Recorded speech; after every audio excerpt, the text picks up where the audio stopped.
చారి గారు,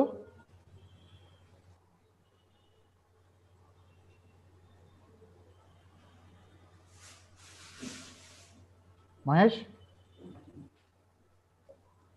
సార్ చెప్పండి sir. Prayer start చేసే సార్ వచ్చిన జేఎన్ఐ మినిస్టర్ గారు.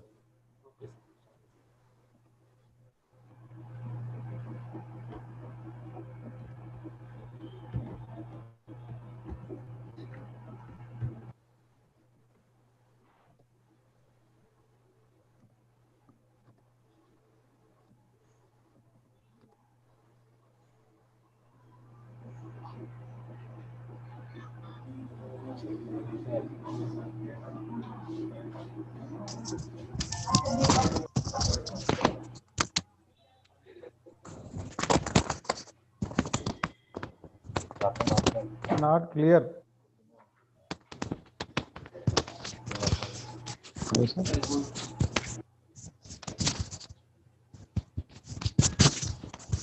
One minute more, sir.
Hello sir, JNI sir చూసాము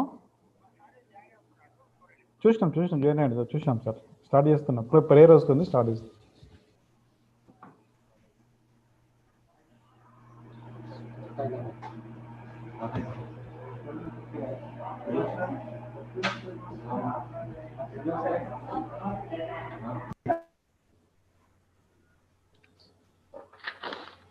చారి,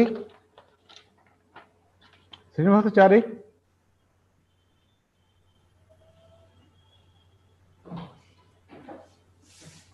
Srinivasachari,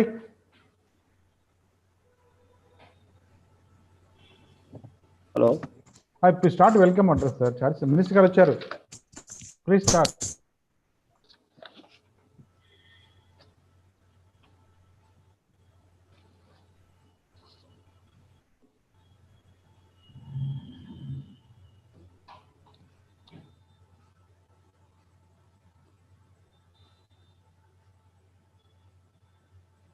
Center, please welcome the gathering.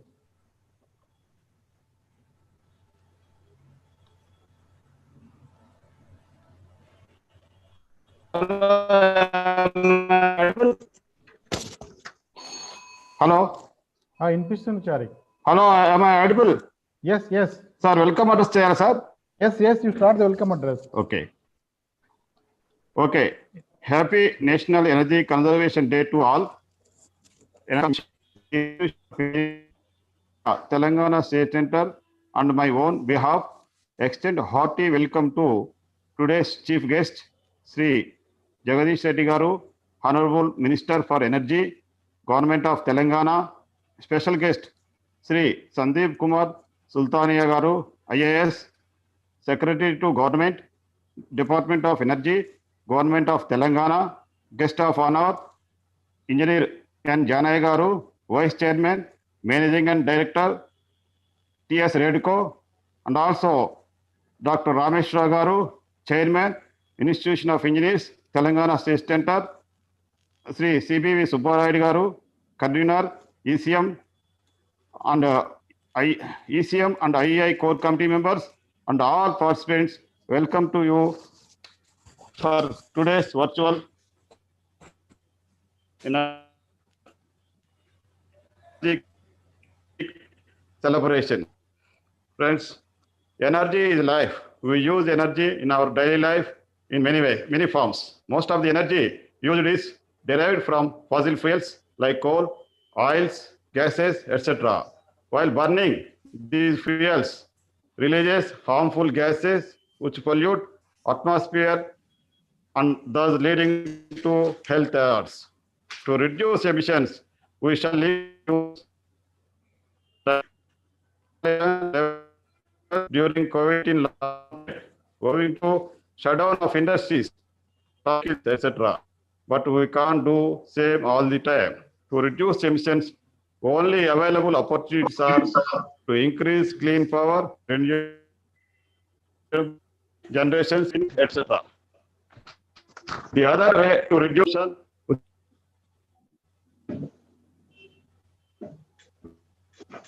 best operating methods and use of highest energy efficient equipments or appliances. Energy conservation also emphasizes the judicious use of energy to minimize the wastage and save sources for future. Here, I like to quote Mahatma Gandhi saying, "Earth provides enough to every man's needs, but not every man greeds." To bring awareness among all users, the ECM of IITSC is formed in the year 2003 with many energy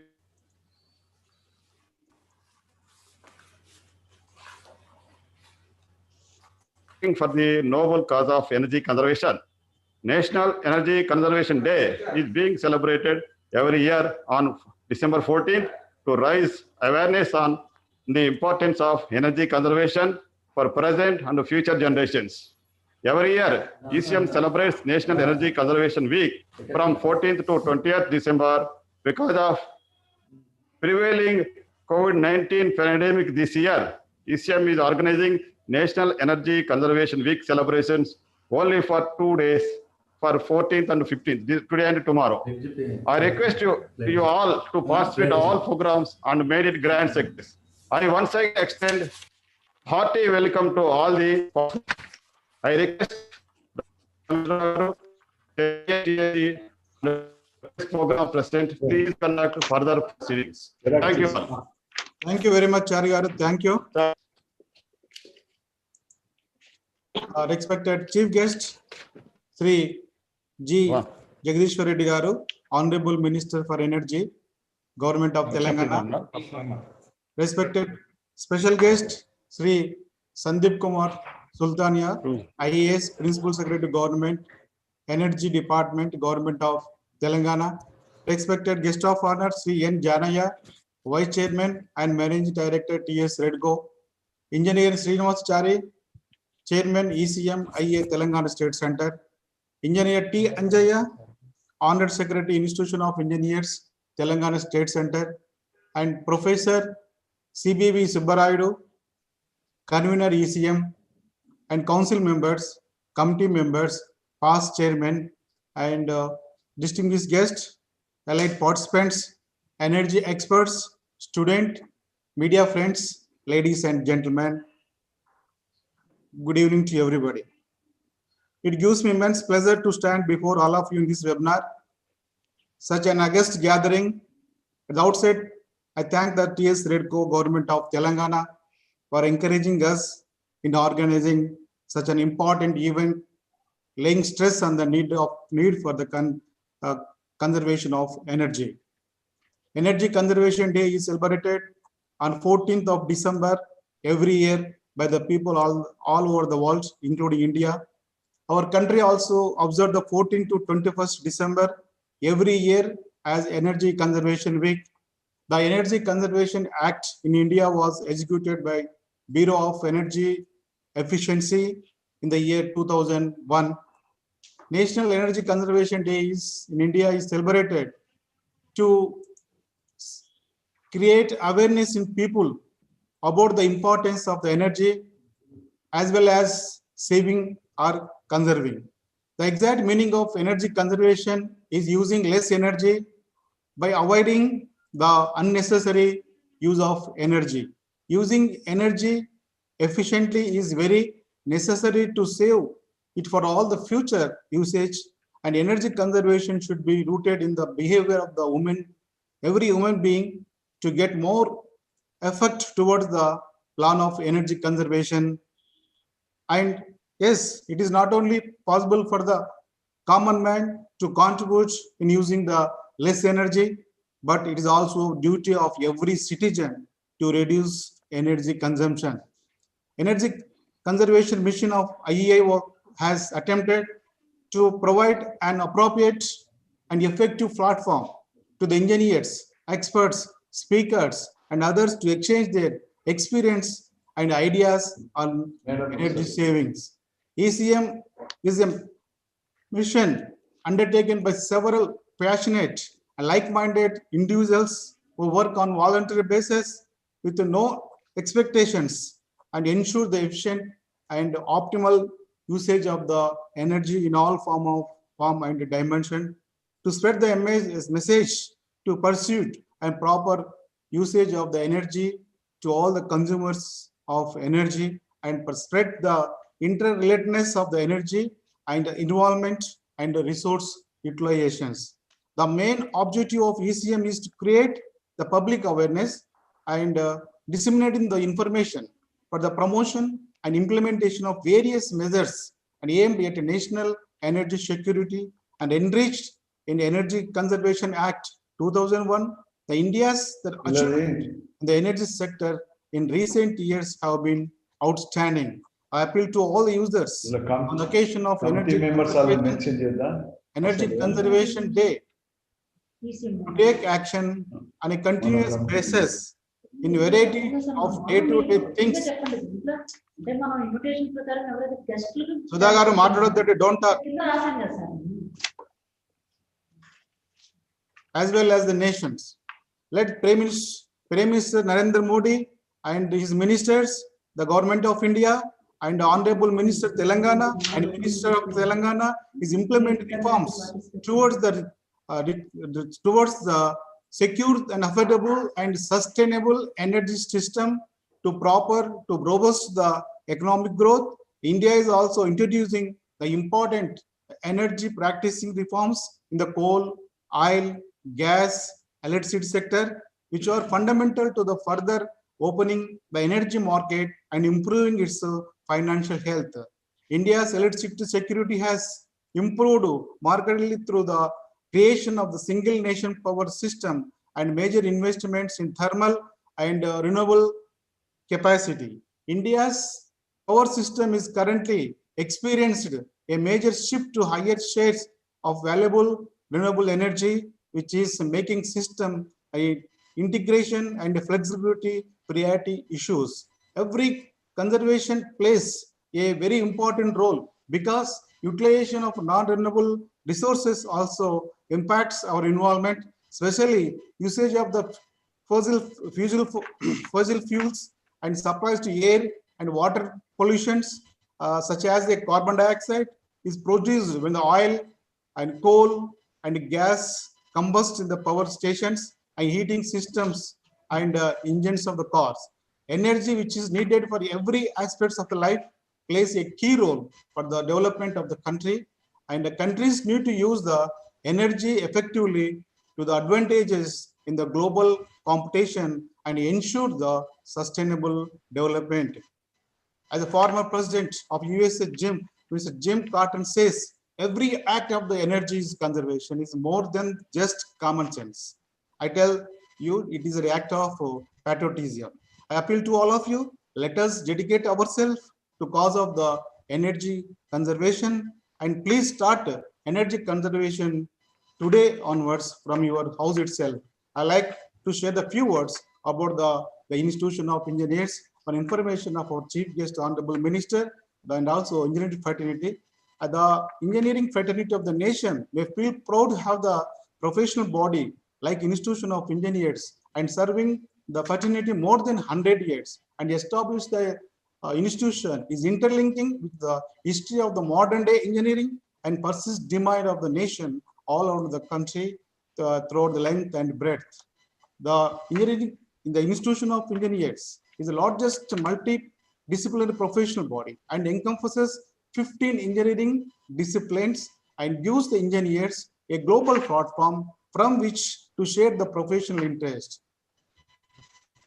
I am very happy to inform that Institution of Engineers India completed 100 years of its service in the engineering advancement for the nation buildings and culmination function of the centenary celebration of IEI was held 13th September 2020. In these few words, once again, I am happy and also today we are celebrating this conservation day to save today and survive tomorrow. These few words, thank you very much. Thank you, one and all. Now I am requesting Professor CBV Subbarayudu, FIE, the convener of ECM. Please tell about the National Energy Conservation Week celebrations. Over to Subbarayudu. And a very warm welcome to all of you for the National Energy Conservation Week celebration, celebrating the inaugural function, and we are very proud to have amongst us luminary in the field of energy, our distinguished chief guest, Sri Jagdish Reddy Garu. Very warmly welcome, sir, and we are very proud to have with us as a chief, special guest, Sri Sandeep Kumar Sultania IAS. He is the principal secretary to the government department of energy. Then we have the guest of honor, ever dependable and very supportive engineer N. Janai Garu, the vice chairman and the managing director for TS Redco. We have our other luminaries here who have gathered in this wonderful occasion where we celebrate our energy conservation missions, National Energy Conservation Week celebration. I have taken inspiration from our chairman. But your voice is low. Please keep your mic near. You keep your mic near. Then we had some valuable insight earlier from Srinivasachari garu. So I would have to share a few inputs only in this context, and then I wanted to continue the proceeding. Now, talking about okay, yeah, I'll increase. Yes,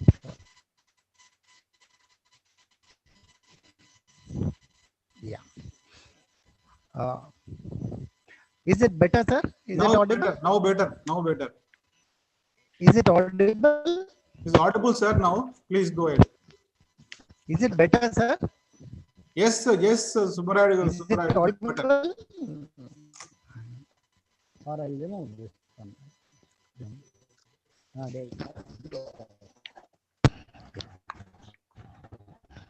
Subbarayudu garu, please go ahead. Okay, sir. Is it better, sir? Now? Yes, sir. This is better, sir. Okay, I'll speak without this one. So, energy conservation. Yes, sir. Energy conservation mission was formed on sir. Energy conservation mission was formed on December 16th of 2003, and then thanks to the efforts of a number of concerted energy professionals, they had gathered together, and then we had formed energy conservation mission. Sir? Yes, yes, go ahead. This side, okay, sir? Yes, okay, please, please. I hope it's okay, sir. So the number of events have been conducted since 2003. Since inception, we had a number of events which were conducted under the auspices of National Energy Conservation Week celebrations. Every year from December 14 to 20, we have been organizing a number of events which were focused on creating awareness on the importance of conserving energy. The importance of conserving energy had to be identified, spread far and wide in all sections of the society. So right from the industrial sector, to the educational sector, we have organized a number of seminars and conferences. We've been organizing a number of awareness programs. We've been organizing a number of competitions at different levels, and awards have been given for the best performers consistently throughout this period. And then in this context, we have continued the tradition of National Energy Conservation Week celebrations this year also. But due to this COVID problem, due to this pandemic situation, we are forced to constrain ourselves to a few events this year, and then of which we are trying to organize some paper presentation events. We are going to have paper presentation events. We have selected about 5 papers from a host of papers that we have received for presentation, 2 of which would be presented in the technical sessions to follow today, and then 3 would be presented tomorrow. Besides, we have published a souvenir during this National Conservation celebration, and the souvenir reflects the intent of the energy conservation activists and then energy professionals from all over the country, and then the seriousness with which energy conservation has to be taken up has been conveyed through their articles and poems. We have the sustainable development goal of providing clean and affordable energy to all as the driving force behind this particular exercise. So I once again warmly welcome all of you to take part in the deliberations, and chairman to take over once again. Thank you. Dr. Rameshwar, thank you very much, CB Subbarao Garu. Thank you very much. Now I am requesting our engineer N. Janaya, Vice Chair. Sir, you can continue, sir. It is audible now? Hello? Yes, yes. Dr. Rameshwar, you can take over, Now I sir. am requesting engineer N. Janaya, Vice Chairman and Managing Director, TS Redco, Hyderabad. Please address the gathering, sir. Over to Janaya, sir. Sir, good evening to all. Respected. I request you, President, sir, to carry on the proceedings, sir. Sir, you stop it. Okay. Everything going, Subbarao Garu. Okay, fine. Your system is something wrong. Okay, Janaya, sir, please. Right, sir. Good evening, sir. Good evening to all. And respected Chief Guest of the today's Energy Conservation Days, Honorable Minister for Power, Sri Jagdish Reddy Garu, and our special guest, Sri Sandeep Kumar Sultania Garu, and today's event organizing in charge of Chairman, Institute of Engineers, Sri Rameshwar Garu, other dignitaries on this webinar. Good evening to all. As all of you know, National Energy Conservation Day is celebrated every year all over the country on the 14th December to aware the people about the importance of the energy conservation. Accordingly, TS Redco is actively conducting the Energy Conservation Week celebrations with the support of various stakeholders like Institution of Engineers, NGOs, institutions, and other organizations in the state of Telangana. As per the directions of the government of Telangana, TS Redco is working in all the energy conservation and renewable energy activities for the advancement of the government commitment towards the India's committed intended nationally determined contributions. Accordingly, TS Redco is promoting many activities in the state under the provisions of the Energy Conservation Act 2001, covering all the sectors such as industries, agriculture, municipal, public, commercial, and domestic.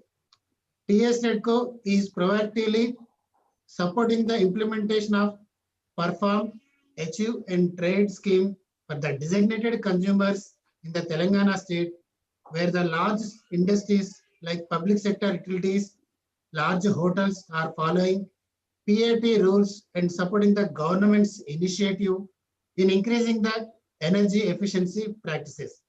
For Telangana state, Government of India has notified 54 designated consumers under the PAT scheme, covering 8 sectors such as thermal power plants, cement, pulp and paper, iron and steel, textile, discoms, railway and commercial buildings, etc.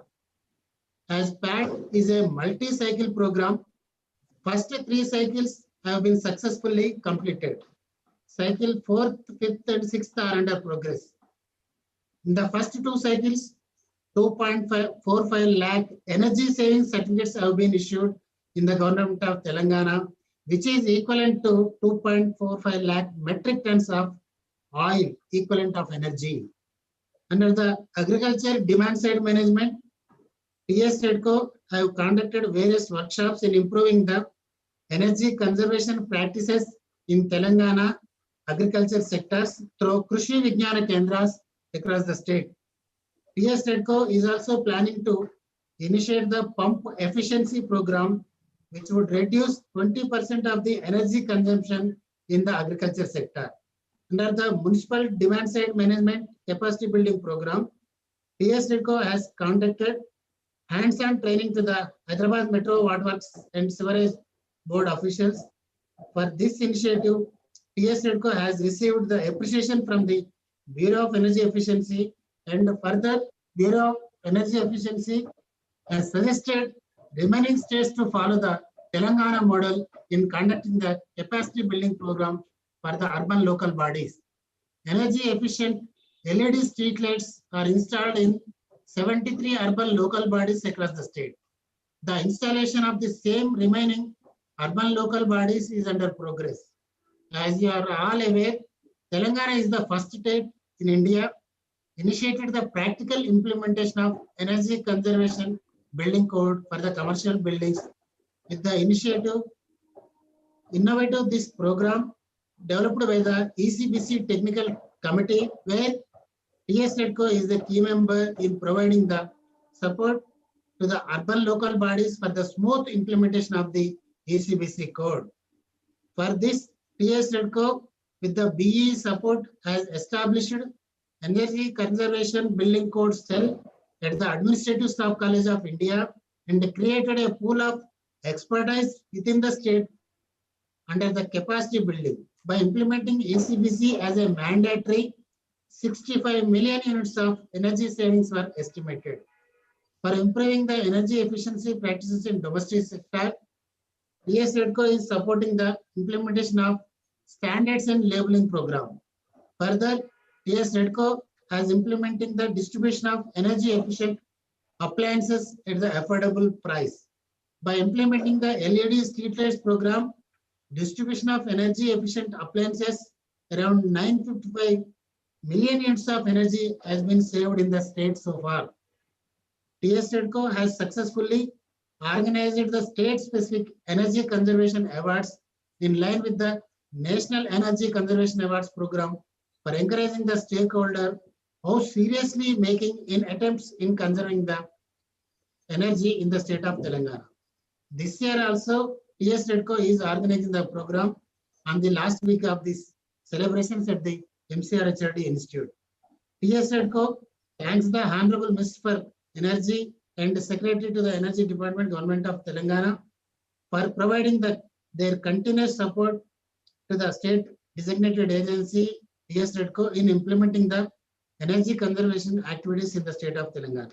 To congratulate the Institute of Engineers Telangana chapter for supporting TS Redco's initiative in conducting this program, Energy Conservation Week, and thanks for providing opportunity to address this August gathering. Thank you very much, Engineer Janay Garu. Please, you are doing the very wonderful work in conservation of energy, and really, we are very happy, sir. Now, I am requesting our today's special guest, Sri Sandeep Kumar Sultania, IAS Principal Secretary to Government, the Department of Energy, Government of Telangana. Please address the gathering, sir.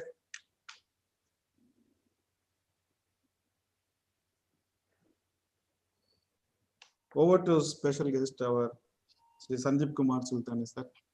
Good evening, all of you. Good evening, sir. The Honorable Minister for Energy, Telangana, Government of Telangana, Sri G. Jagdish Reddy Garu. Then Sri Srinivas Chari Garu, Chairman ECM IAC, Telangana State. Sri G. Rameswarrao Garu, Professor CBV Subbaraidu Garu, then MD TS Redco Sri Janaya Garu, and all other participants in this Energy Conservation Week celebration.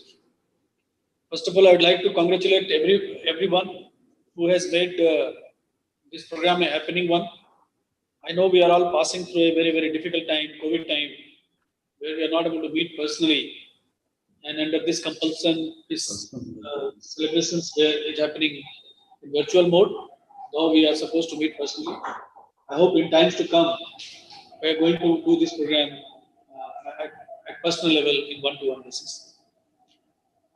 Telangana government is forefront in promoting energy conservation. You know, we are one of the best state so far as renewable energy development is concerned. We have taken a good leap in solar power development. We are also very, very concerned about use of LED to save the consumption of energy. Our GHMC has done 100% LED. Corporations, the municipal corporations have done 100% LED. Now we have taken a project with ESL where we are going to put LED in each and every gram panchayat in next 6 months. So that is going to be a big measure in energy conservation. We are also distributing appliances with low consumption of energy. There also Telangana is in forefront. We are also doing very good in energy conservation building code. There also Telangana is very good in implementation. And all other measures which are required for conservation of energy, like recently our government has come out with a policy for electrical vehicles. We have given good incentive to promote electrical vehicles in our state. That is again a conservation measure. We are also going to fix multiple charging stations throughout the city in the first phase. And that's where we are trying to promote the use of energy saving, energy efficient vehicles for the state of Telangana. Our state of Telangana is quite committed to take participation in every technological advancement which is there in the direction of promoting energy efficiency. We are in continuous liaison with Energy Efficiency Corporation of Government of India. We are continuously working with them. There are different projects. And in future also, if there is any technical advancement or development which requires Telangana government to move ahead in energy efficiency programs, Telangana government will be in the forefront. Our Honorable Chief Minister's vision that Telangana has to be forefront in all those promotion of clean energy, green energy. And as per the wishes of our Honorable Chief Minister, as per the vision of our Honorable Chief Minister, we all are moving under the guidance and direction of Honorable Energy Minister Sri Jagdish Reddy Garu. And in times to come also, I think Telangana government will do well in this regard. So I again congratulate each and every participant organizers for this Energy Conservation Week. And I wish the next year we will be in a much better shape where we can do one-to-one. I especially congratulate the Institute of Engineers who has taken the lead in organizing this particular virtual conference, and Telangana State Redco, Mr. Janaya and his team, that they have together made this possible. And I wish all the participants all the best. And we wish that our endeavor in promoting clean energy and energy efficiency devices, we move ahead in a much faster way than we are moving today. I wish everybody all the best. Thank you very much. Thank you. Thank you very much, sir. Thank you, sir. Now, before our chief guest, Sri Jagdishwar Reddy, Honorable Minister for Energy and Government of Telangana, I am requesting the Honorable Minister, please release the Sovenet, sir. Every year we will release the Sovenet, sir, Energy Conservation Mission of Telangana State Center. Now I am requesting the Honorable Minister, please release the Sovenet, sir.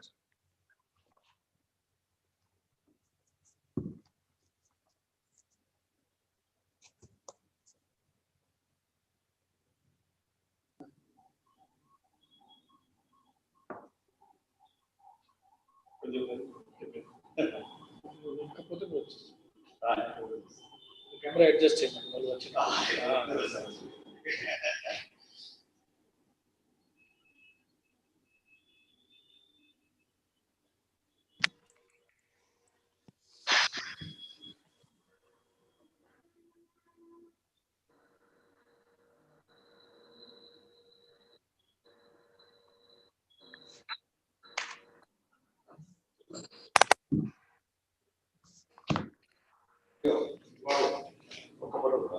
Thank you, sir. Thank you very much, sir. Now I am requesting the Honorable Minister, please address the gathering, sir. Okay మిత్రులందరికీ నమస్కారం. ఈ national energy conservation week సందర్భంగా webinar ద్వారా ఈ conference ను అధ్యక్షత వహిస్తున్న మిత్రులు రామేశ్వరరావు గారు, అదేవిధంగా ఈ కార్యక్రమంలో అతిథులుగా పాల్గొన్న సెక్రటరీ గారు సందీప్ కుమార్ సుల్తానియా గారు, అదేవిధంగా జానయ్య గారు, అదేవిధంగా మన శ్రీనివాసాచారి గారు, విద్యాసాగర్ గారు, అంజయ్ గారు, ఈ పాల్గొన్న ఇతర మిత్రులందరికీ నా హృదయపూర్వక నమస్కారాలు. మనం ప్రతి సంవత్సరం జరుపుకుంటున్నట్టుగానే ఈసారి కూడా ఈ ఎనర్జీ కన్జర్వేషన్ వారోత్సవాల్ని institution of engineers and REDCO ఇద్దరు సంయుక్తంగా నిర్వహిస్తున్నందుకు ముందుగా మీ ఆయా సంస్థలకు, మీ సభ్యులందరికీ కూడా ధన్యవాదాలు తెలియజేస్తా ఉన్నాను. నేను అభినందనలు కూడా తెలియజేస్తా ఉన్నాను. ప్రధానంగా మనం ఇప్పుడు ప్రపంచవ్యాప్తంగా కూడా వస్తున్న అతిపెద్ద ఛాలెంజ్ ఎనర్జీ ప్రొడ్యూస్ చేయడం అనేది, ఎనర్జీని ఎట్లా వాడటం అనేది, ఎనర్జీని ఎట్లా సేవ్ చేయడం అనేది ఇవాళ గ్లోబ్ ముందున్న పెద్ద ఛాలెంజ్. ఇది మనకు తెలుసు.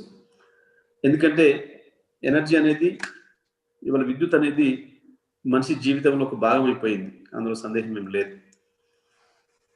ఎందుకంటే నగరాలు పెరిగిపోయినాయి, నగర జనాభా పెరిగిపోయింది.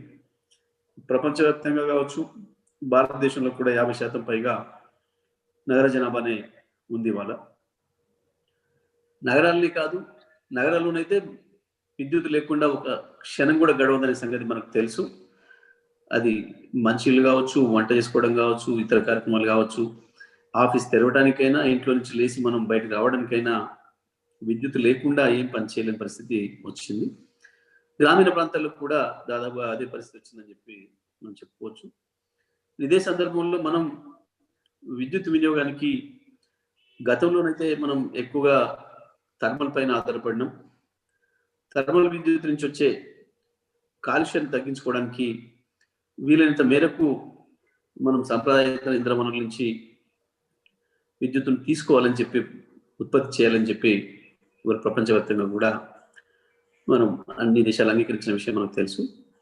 ఇదే సందర్భంలో మనం విద్యుత్తును, ఒక యూనిట్ విద్యుత్తును ఉత్పత్తి చేయడానికి మనం దానిపైన చేస్తున్న ఖర్చు కావచ్చు, అదే సందర్భంలో దాని నుంచి మనం క్రియేట్ చేస్తున్న పొల్యూషన్ కావచ్చు, మనం విద్యుత్తును మన జీవిత అవసరానికి ఎట్లయితే తయారు చేస్తున్నామో మళ్ళీ మన జీవితానికి నష్టం కలిగించే పొల్యూషన్ కూడా మనం ఉత్పత్తి చేస్తూ ఉన్నాం. మరి తప్పని పరిస్థితులలో మనం ఇది చేస్తున్నప్పుడు దాన్ని ఎట్లా తగ్గించుకోవాలి? ఆ పొల్యూషన్ తగ్గించుకోవడం అని అంటే విద్యుత్ ఉత్పత్తిని తగ్గించడం అంటే వాడకాన్ని తగ్గించడం.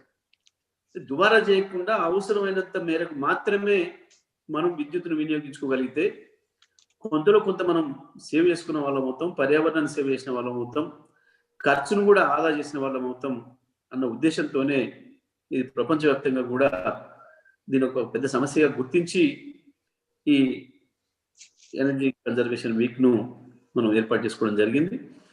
దీంట్లో మనం తెలంగాణ రాష్ట్ర ప్రభుత్వంగా మనం ఇతర అనేక రాష్ట్రాలతో పోల్చినప్పుడు ముందంజలో ఉన్నామనే విషయం మన రెడ్కో చైర్మన్ గారు, మన సెక్రటరీ గారు కూడా స్పష్టంగా చెప్పారు.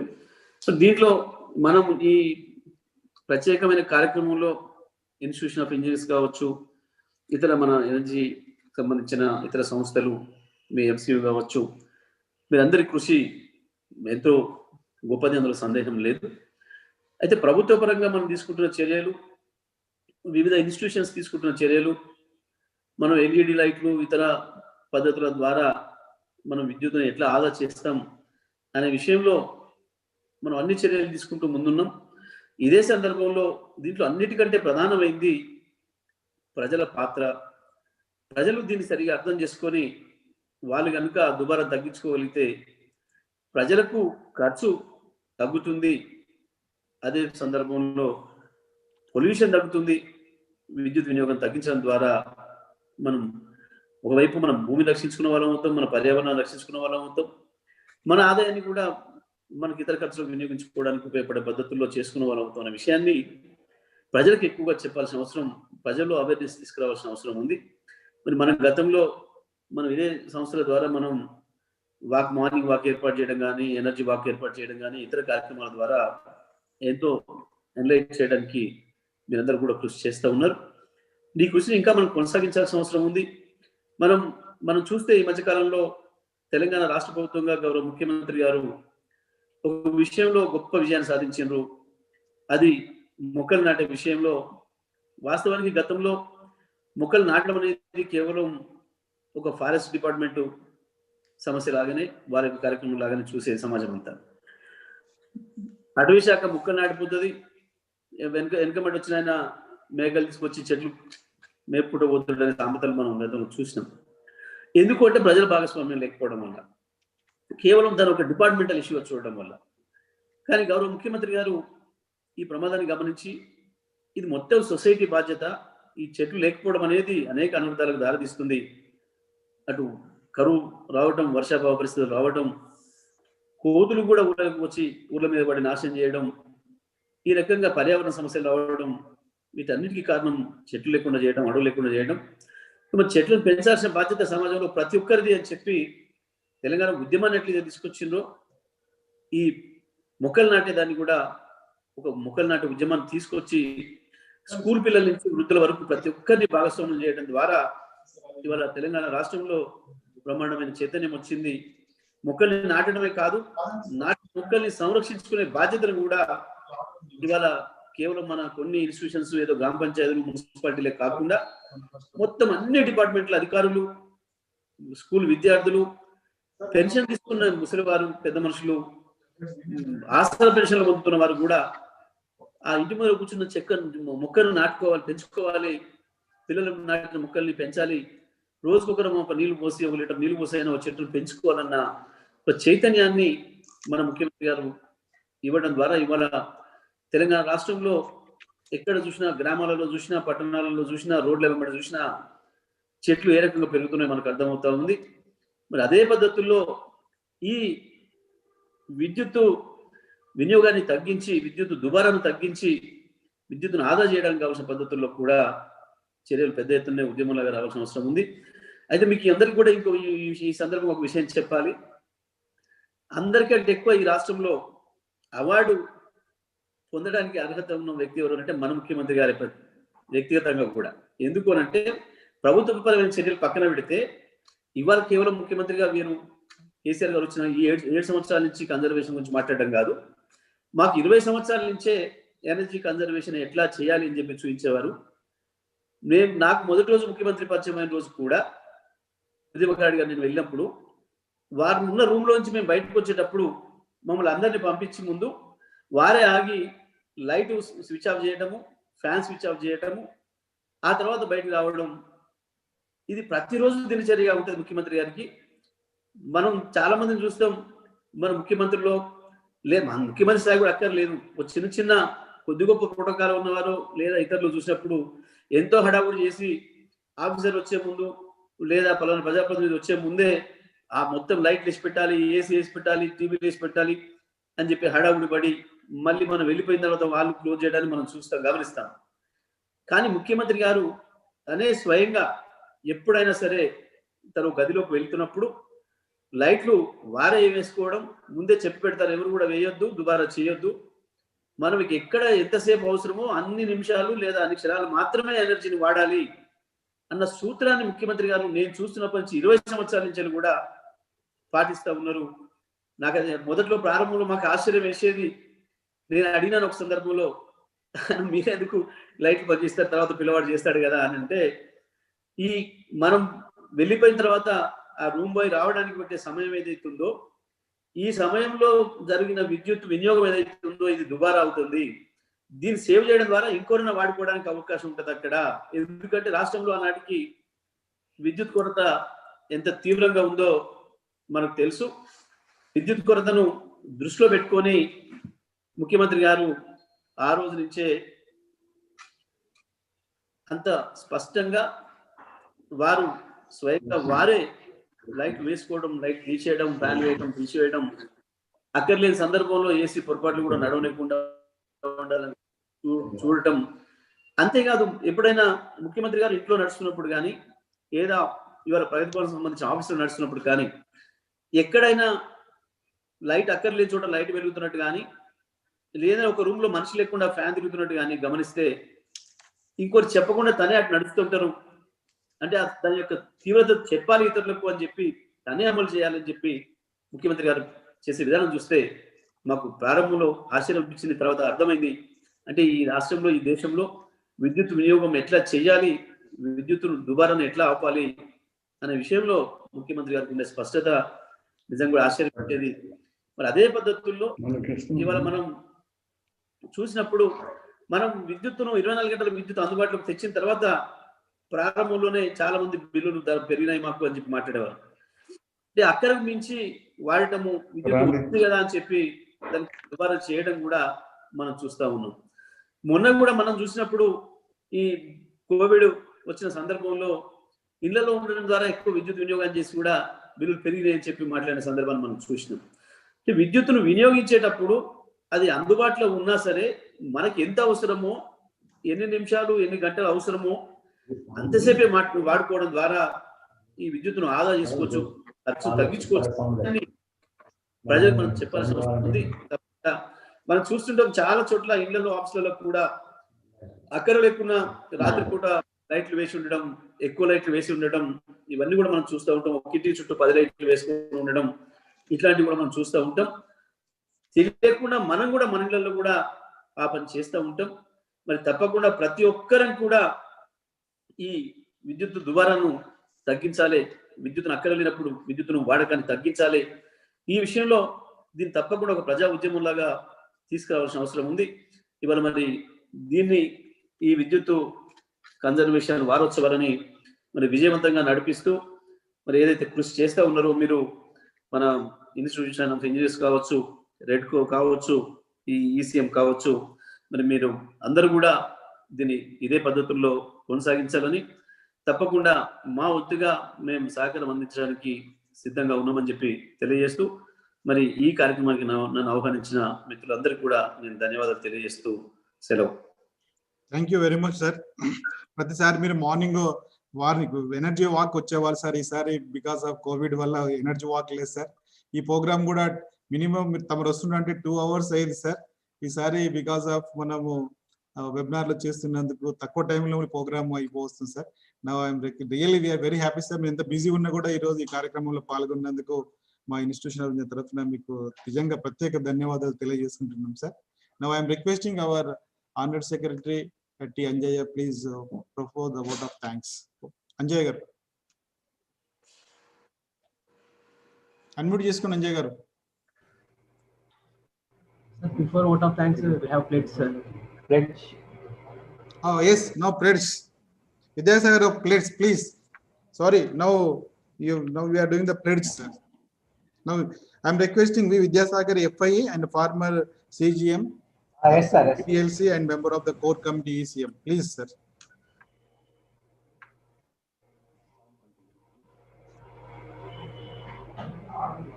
Vidyasagar sir. Yes, sir. Yes, sir. Good one. చెప్పండి.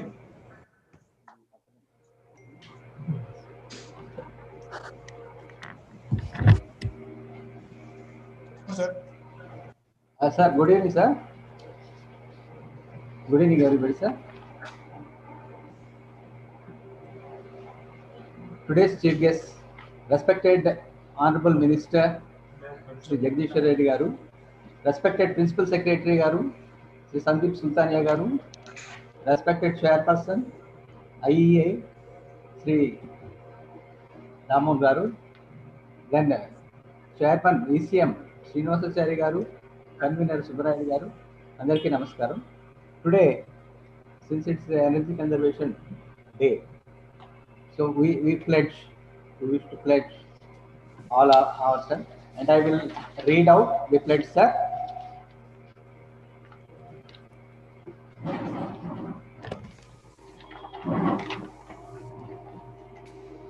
Yes, sir, the pledge I am going to read, sir. We hold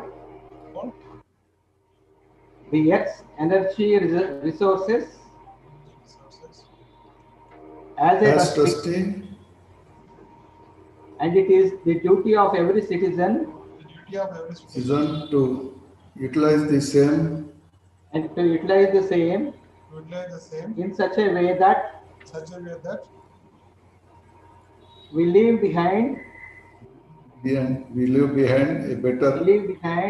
a better environment for future generations. Therefore, I do hereby solemnly pledge that I shall consciously avoid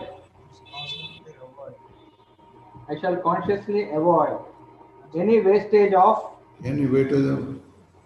precious energy in all its forms, in all spheres of my activities. I shall also undertake to spread the message of energy conservation, to avoid unproductive and wasteful use of energy, and of the benefits of efficient utilization of energy. Every consumer as a dutiful citizen of India. Thank you very much, sir.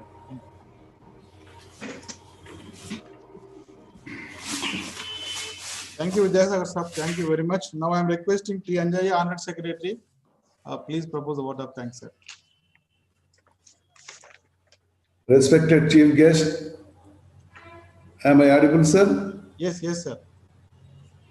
Dignitaries on the webinar, distinguished guests, fellow fraternity, enlightened delegates, energy experts, budding engineers, students of various schools, media friends, ladies and gentlemen. I am happy to perform the pleasant duty of proposing vote of thanks on behalf of the Energy Conservation Mission of Institution of Engineers India Telangana State Center and Telangana State Renewable Energy Development Corporation. I convey our sincere thanks to Sri G. Jagdishwar Reddy Garu, Honorable Minister for Energy, Government of Telangana, Hyderabad, for making it convenient to grace this important event, and as a chief guest, sharing his thoughts and for his valuable advice.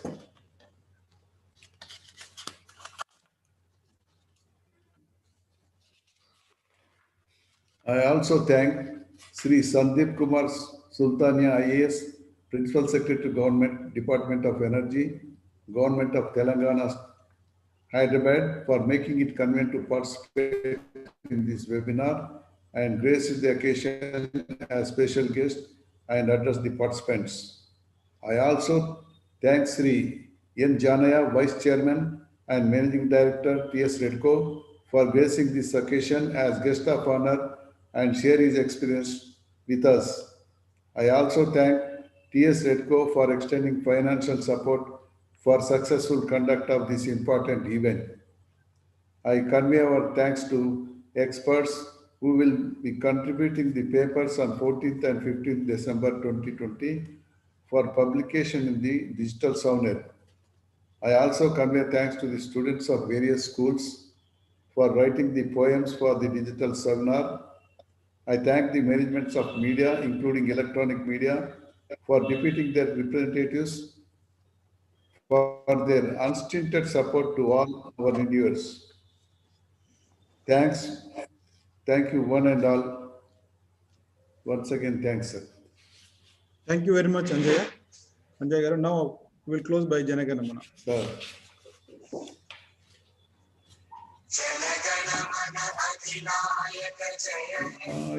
जय हे भारत भाग्य विधाता पंजाब सिंध गुजरात मराठा हिमाचल यमुना जलधि तरंगा तव शुभ मागे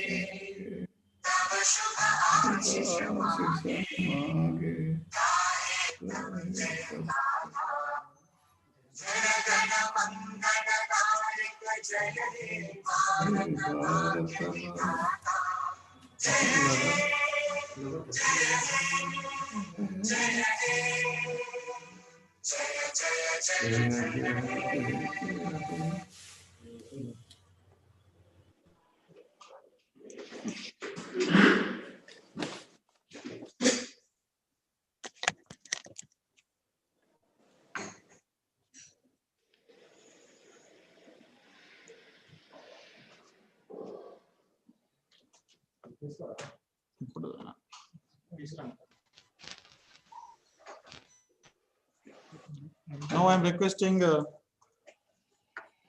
Engineer Srinivasachari, Chairman ECM, please conduct further proceedings, technical session.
Sir.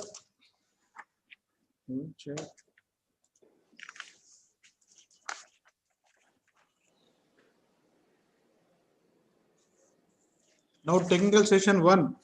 Kanna sir, are you ready? Yeah, I'm ready, sir. I'm waiting. Yes, sir. Please start your talk, sir. Consider energy without spending any money in day-to-day life. Your topic, please start, sir. Okay, thank you so much, Raman. I wish to thank the Energy Conservation Mission, first of all, for having given me an opportunity. And the idea to choose this topic itself comes from the suggestion of our Mr. Chari last year. He said, every year we have been conducting the program at Institute of Engineers. Am I audible? Yes, sir, you are audible. Yeah. Every year we have been conducting the program at Institute of Engineers office, inviting people to come and participate. That's not happening. So why not we spread it the other way? Instead of Muhammad going to mountain, let the mountain go to Muhammad, sort of a thing he was suggesting. And it's a very good one, wonderful idea it was. Last year, I was able to do this performance in my locality, 2 schools and 3 residential apartments. And it was fairly successful, and the people were very enthusiastic also in listening to that. After that question and answer session, there was a point raised by one of the senior citizens. He said, sir, everything is fine, whatever you have told, we understand. But as a common man, without spending anything, how could I contribute to the conservation of energy? That's a very, very pertinent question, because we have been trying to tell people, but we are not able to tell them what they can contribute, how they can go about and all that. Just now we heard our minister telling the practices or the habit of our Honorable Chief Minister Chandrasekhar Rao, how sensitive he was in switching off the electrical appliances when he is leaving the room. In fact, that is the thing I would like to start with. Energy conservation from common man without any expenditure from his side is possible, provided they cut down the wastages.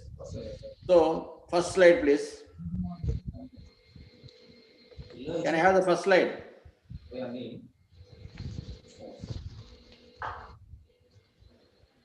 Mahesh.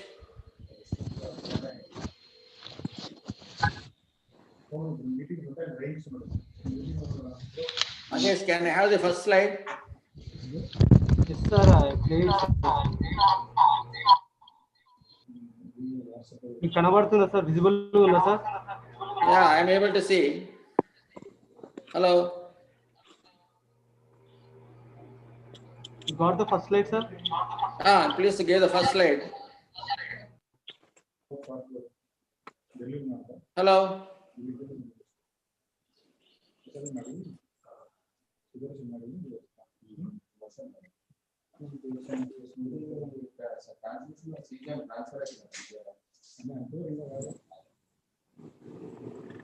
Can I have the first slide?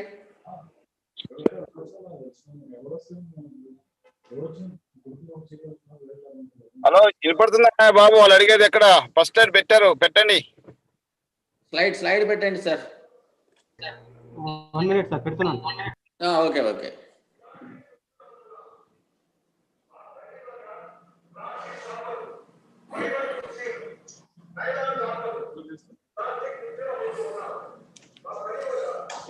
So it was heartening to hear from our Honorable Minister. He's quoting the habit of our Chief Minister in cutting down the wastage. Exactly, this is what I have been spreading in the localities where I have been meeting people.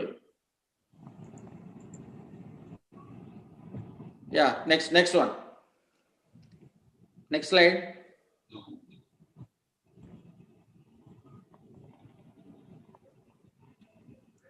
Mahesh, next slide.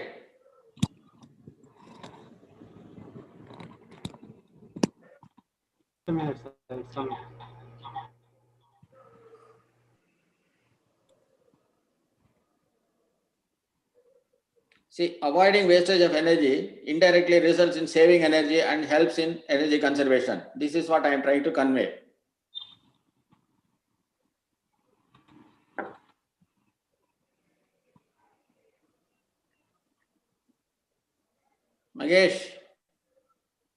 Mahesh.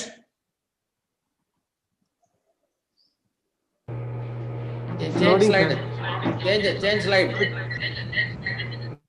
Yes, sir. It's loading. చాలా disturbance ఉంది sir. First time ఇట్లా ఉంది. Hello? Yeah. చెప్పండి sir. అవునవును. వచ్చిందా sir Mahesh? నేను కాలేజీలో ఉన్నా. Yeah, correct. See, as it is pointed out, avoiding wastage of energy results in saving energy and helps in energy conservation. Most of you will agree.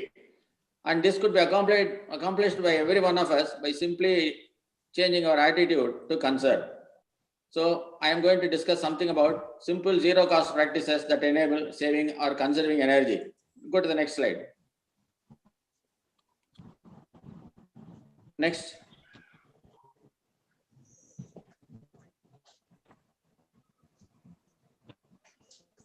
Next one.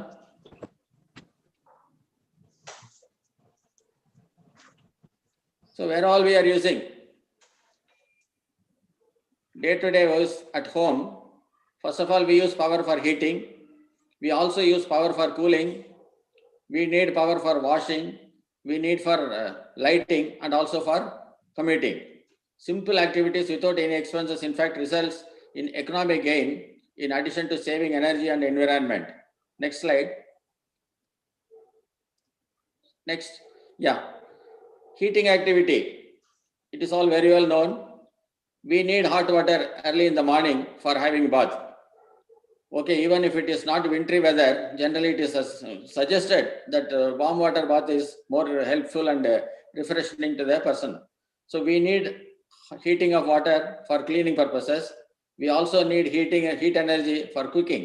We need to cook food for our survival and also for our taste. We don't eat raw material directly as this thing. We have to cook food. Third one is comfort. We need room heating if it is very cold in the northern regions of this country, or probably in other areas also we need. So for cooking, what are the possibilities of saving? First of all, while heating that water, use a kettle or use vessels with small lids. Unnecessarily, what is happening is water is boiling and then steam is let off and all that, losing a lot of temperature. So water boils sooner using less energy. It does not overfill the kettle. It will just heat the amount you need. Heat it to the amount of the level you are needing it. Similarly, when you are taking non-vegetarian food, especially boiling eggs, you can say, turn off the heater early, allowing it to cook with the residual heating energy. You need not to go on allowing it so that the egg is becoming overcooked and becoming harder and all that. Third possibility for the housewife is plan in advance. Keep items taken from the fridge and room temperature and use it after some time so that it loses its chillness to the entire atmosphere, and then you need lesser energy for cooking. So that also is a possibility of saving energy. Or if you are going by microwave oven, you can probably leave it open after your cooking is over so that the heat is lost into the entire environment rather than held in the machine. For room heaters, again, may not be a big need for southern part of this country, but in northern areas and countries abroad, this is a practice. For room heaters, you keep the setting temperature maybe just above what is comfortable for you. Even 1 degree results in substantial saving. You need not keep it at extra heat and then try to keep your body chilling and all that. Or you need not you can wear an extra sweater or light pullover and keep, that will definitely help you rather than keeping the temperature at a little higher level. Then the daytimes, you can keep the curtains and blinds open so that the warmth from outside enters into the building, and you can close them at night so that that heat is also conserved inside the home, so that you don't have to go for higher temperatures as far as the room heating is concerned. Next one. Yeah.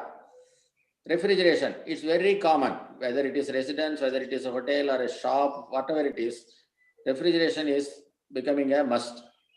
What I would like to suggest is, don't place the fridge near a heat source or where it is facing the direct sunlight. Most of the shopping centers I have seen, I have suggested to them also, you are losing more heat by keeping it at the place where it is directly getting the heat from outside. So place your cooling equipment so that it does not get a heat from the external environment. Then similarly, like what we talked about in the room heating, here also for cooling, keep the thermostat setting closer to the desired temperature and not at a lower temperature. If you bring this at a lower temperature, again you have to keep it out for some time or make a little warm and all that before use. So it is possibly you can keep the thermostat setting and then make some gain out of that. Third one is you have to have the practice of defrosting the fridge regularly. Unnecessarily higher ice build-up will result in higher consumption of power. Then once in a quarter, pull that fridge away from the wall, clean the coils by vacuuming. This is a must. And while placing the fridge also, it is advised you should leave a gap of at least about 5 to 6 inches between the wall and your coils on the back side, so that the heat is already, whatever heat it has drawn from the inside, that is directly dissipated into the environment. Go to the next one. Next slide. Yeah. For room comfort, we always use a ceiling fan. There may not be much to talk about a ceiling fan, but comfort cooling, you need not keep it at a much higher speed and other things drawing more power. Probably you can put it at a comfortable speed so that you get the effect of airflow. At the same time, you are not losing the energy. And then this cleaning of the bed fan blades also helps you a lot. Coming to the air conditioner, use air conditioners at the comfort level. This is exactly similar to what we have been talking about in the room heating effect. Air conditioners, you need not put it at a much lower level, say 10 degrees, 11 degrees and all that, because your child enjoys and all that. But what happens is you keep it at a lower temperature, you feel chill, so you are putting extra blankets and covering yourself up for your warmth. You need not do either of that. You keep it at a probable correct setting. I think nowadays it is recommended around 16 degrees or 15 degrees, which is the body where body is comfortable and all that. Keep it at that temperature and definitely you will be able to gain on the power consumption of your air conditioner. And make it a habit to clean the filters regularly. Once in a while you can call the mechanic and then take it out, blow and then keep it back so that air is filtered. Then another activity where we need a lot of power is washing activity. Washing is personal. One is cleaning the body, either for cleaning your teeth or for taking shaves, bath and showers. These are the areas where you are using energy in another form, but then you need power to pump the water out up to the overhead tank or whatever it is. From there it is to flow back to you. So at those times, while you are brushing the teeth, you need not keep the wash basin tap running. Similarly for shaving, and while taking bath also, what they recommend is you at least once in a week or 2 days in a week. Of course, it's not very prevalent in our part of this country, that bathtub and all that. If we have a bathtub, try to avoid it for 1 or 2 days in a week, and that itself results in enormous saving of water. Then avoid keeping the tap running all the time while you are brushing. I have already covered it with you. So a 5-minute cut, 5-minute use of shower gives equivalent washing, cleaning up of your body rather than lying down in the bathtub for hours together. Don't spend time under the shower don't spend long time under the shower. Few minutes of reduced shower itself will save a large quantity of water. Where is the emphasis for energy saving and talking about water? Somebody may get it out.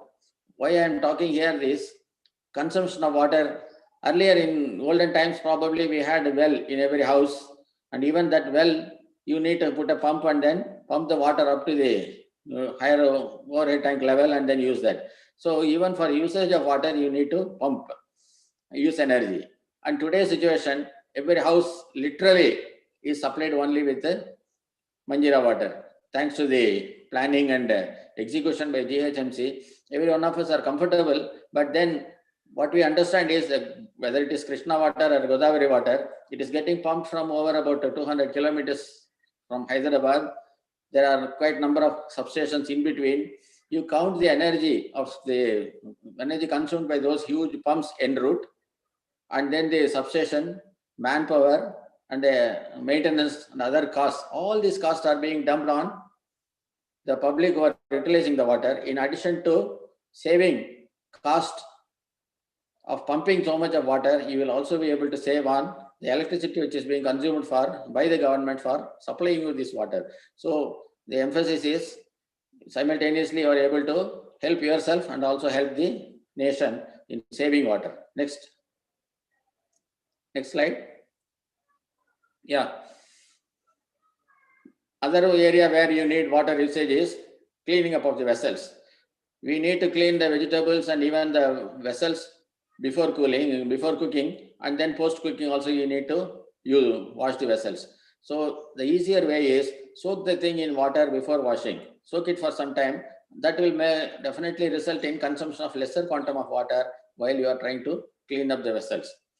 For this dishwasher and other equipments which are helping you in that cleaning activity, clean filters, and that will definitely help in better performance and lesser power consumption. Next one. Next. Yeah. Washing clothes. Use washing machines with optimum load. The general practice is 1 or 2 days we collect and then try to dump all the things onto the machine, and then maybe indirectly it may be argued as consumption of water is getting reduced and all that, but the machine gets damaged much earlier. So use washing machine with the optimum load as given by the manufacturer and seller. Select short low temperature cycles unless it is essential to put it in a hot water cleaning with warm waters, or maybe some oil, grease and other removal, maybe it will be helpful, but normal day-to-day work you need not go for the temperature cycles. Then drying up of the clothes. This preferably you do it outdoor. Back, Jai, Mahesh. Hello. Go back, Mahesh. Dry the clothes outdoor rather than running it in the spin drying machine. It protects the cloth as well as it gives you proper cleaning of everything, drying outside. Even in rainy time, probably you can manage inside the house itself rather than using the washing machine for doing the drying activity. Next one. Next one, please. Yeah. Avoid wastage of water from the taps. A dripping tap probably will make you lose about 5,000 liters in a year. 5,000 liters in a year, roughly, it is coming to 1/3 of your monthly consumption. Monthly consumption of 15,000 gallons, 15 liters makes you pay 200 odd rupees, isn't it? So 1/3 of that amount you'll be saving, definitely, if you are just putting a proper type of washer and avoiding the wastage of water from the dipping thing. This jal hai to kal hai. Most of you will be wondering, where did I get this caption? You'll be surprised to know I found this in a small temple when I had gone to Bhilai to attend a marriage. There nearby there was a small temple. They took me there. Normal habit is while you are entering the temple, you wash your feet, hand, and other things, and then go back. So here they have noticed a lot of water is being wasted and all that. So they have put in bold letters. I was very impressed with this, and since then I have been using this as a placard for saving of water. Next one. Next. Yeah. Lighting. Coming to lighting, see, we need not illuminate the entire house like a jewelry shop. Wherever you need for reading and writing purposes, probably you need a higher level of illumination. For other passages and other rooms, probably you don't need such a high illumination. So you can have a lower level of lumens, or consequently lower wattage of the power requirement. So general illumination, and that for corridors and other localities you can have lower levels, and only for reading and writing purposes, or maybe in the kitchen for a short while you can have a higher illumination. That itself helps you save a lot of energy. Next one. Next, please. Yeah. The light bulbs, cleaning up of the light bulbs, it itself gives you increased illumination. Normally we don't realize this. We think that's a painful job or whatever it is. But once you practice that, you will definitely know cleaning up the surface of the light bulbs, that itself will help giving you higher illumination. We have a temple in our colony. We used to have a lot of sort of tube lights of the fluorescent type lamps. Subsequently, we replaced them with your latest lamps. No? What has happened is, in addition to reducing the power bill to 1/3, it is giving a much higher illumination also. What we practice is, once in a while, we keep the person, one helper is there, we ask them to remove the bulbs, clean them up and put it back. It is so attractive and it is so this thing in helping you in power consumption. Setting lights in lower setting of dimmers to get required lighting, that is another possibility. And you can avoid the temptation to go for higher voltage bulbs if you are having a habit of cleaning up the bulbs once in a while. Passages and other areas I have already referred. This can do with optimum lighting using higher illumination only for reading and computer activities. This at this time I would like to recall. Some of you might have already heard from me. I always keep on suggesting that one act gives 5 benefits. Had I known this, I would have probably marked it our minister or CM's office also. That was very popular. With one act, how you can take 5 gains and all that.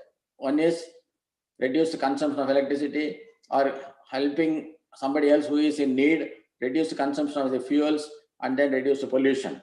Okay.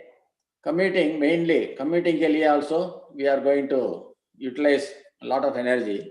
So here, we need to commute for going to work, or for our children to go to schools or colleges, or sometimes for social activities or visit of temples and other places, we need to commute. Commuting is not avoidable. So what we do is plan it, and if it is a long distance where it is a must, probably you can go for taking your automobiles. Otherwise, next one, taking a bike or taking a walk will be better for your health, as well as it will also support in saving energy. So avoid using, no, this I think ulta ho gaya kya? Okay, when you are going by car, the general habit is close all the windows and keep the air conditioner at a much higher level and all that, and continue to use.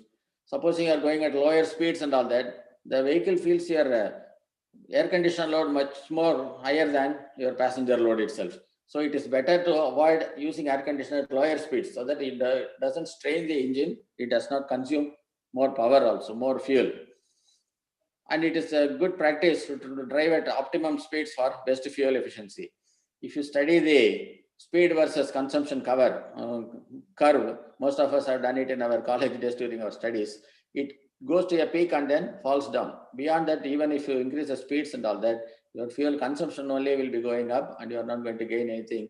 And probably you can avoid accidents also if you go at a proper speed.